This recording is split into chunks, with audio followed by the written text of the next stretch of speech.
وہ پہلے محتاج تھا دنیا کا، پیدا ہوا تو محتاج کپڑوں کے لیے، نہانے دھونے کے لیے، کھانے پینے کے لیے، بڑا ہوا تو محتاج کاروبار حیات میں دوست احباب کا، معاشرے کا، زمانے کا، لوگوں کا محتاج، بوڑھا ہوا تو پھر محتاج۔ پھر اس کی زندگی عارضی زندگی تھی، ناقص زندگی تھی، ہر وقت موت کا پیرا تھا۔ جب وفات ہو گئی تو کامل ہو گیا، اب نہ محتاجی ہے نہ وفات ہے۔ تو بندہ تو پورا ہوا ہے بھائی، مر کہاں سے گیا؟ تیسرا لفظ استعمال ہوتا ہے انتقال۔ انتقال، انتقال کا معنی ہے منتقل ہونا۔ میں اکاڑا سے آیا، یہاں منتقل ہوا بچوں کے لیے۔ آپ شفٹ ہوتے ہیں بڑے شہروں میں بچوں کی تعلیم کے لیے، تربیت کے لیے، شادی کے لیے، تو منتقل تو ہوا جاتا ہے ترقی کے لیے۔ یہ جو جابینز لوگ، جاب ہولڈرز ہیں، اور آپ بھی جانتے ہوں گے، خاص طور پہ جو سرکاری ملازمین ہیں ان کو اس بات کا علم ہے، باقی بھی جانتے ہوں گے۔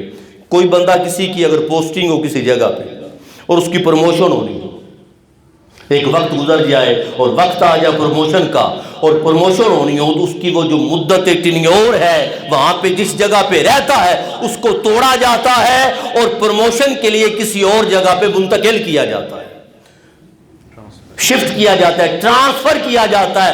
تو بھئی ٹرانسفر تو ہے ہی پروموشن۔ واہ واہ واہ واہ۔ اب زمین خریدتے ہیں انتقال ہوتا ہے، گاڑیاں خریدتے ہیں انتقال ہوتا ہے، تو ایک نام سے دوسرے نام انتقال ہے۔ تو پہلے بندہ دنیا میں کسی اور کی ملکیت میں تھا اللہ کی ملکیت میں بھی پہلے، مگر پہلے ملکیت اور تھی، جب قبر میں چلا گیا دنیا کی ساری عارضی ملکیتیں ختم ہو گئیں۔ ایک تو یہ، اور دوسرا پہلے فانی جہان میں تھا، جب قبر میں منتقل ہوا جہان بدل گیا، اب مستقل جہان میں ہے۔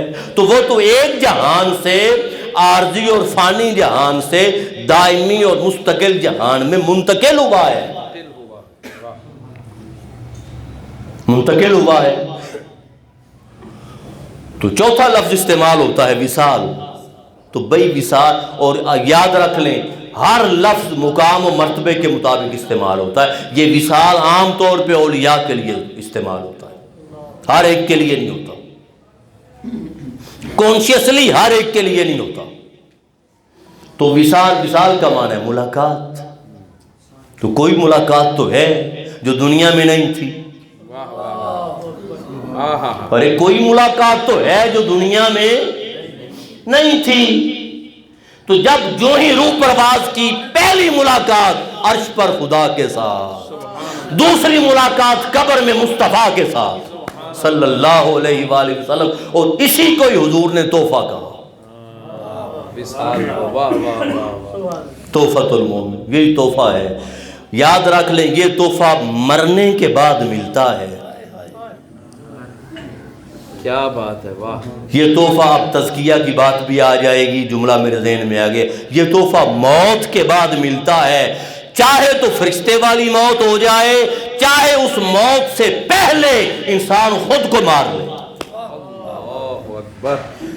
اپنی خواہشات سے، اپنی آرزوؤں سے، اپنی تمناؤں سے، اپنی پسند و ناپسند سے، اپنی طلب سے، اپنے ہونے سے، اپنے احساس سے، اپنی خودی سے بندہ خود کو فنا کر لے، تو وہ نہ وہ موت مار سکتی ہے، اور وہ جو تحفہ موت کے بعد قبر میں ملنا ہے، پردے اٹھ جاتے ہیں، وہ زندگی میں ہی مل جاتا ہے۔ وہ پھر امام جلال الدین سیوطی رحمۃ اللہ تعالی علیہ جس حدیث کے بارے میں واضح نہ ہوتا، کنفرم نہ ہوتا، شواہد نہ ملتے، پتہ نہ چلتا، محنت کے باوجود کہ یہ آقا علیہ السلام کا فرمان مبارک حق ہے یا نہیں ہے، حضور کا فرمان سیدھا حضور کی بارگاہ سے پوچھ لیتے، اور حالت بیداری میں حضور سامنے بیٹھ کر بتا دیتے کہ یہ میرا فرمان ہے یا نہیں ہے،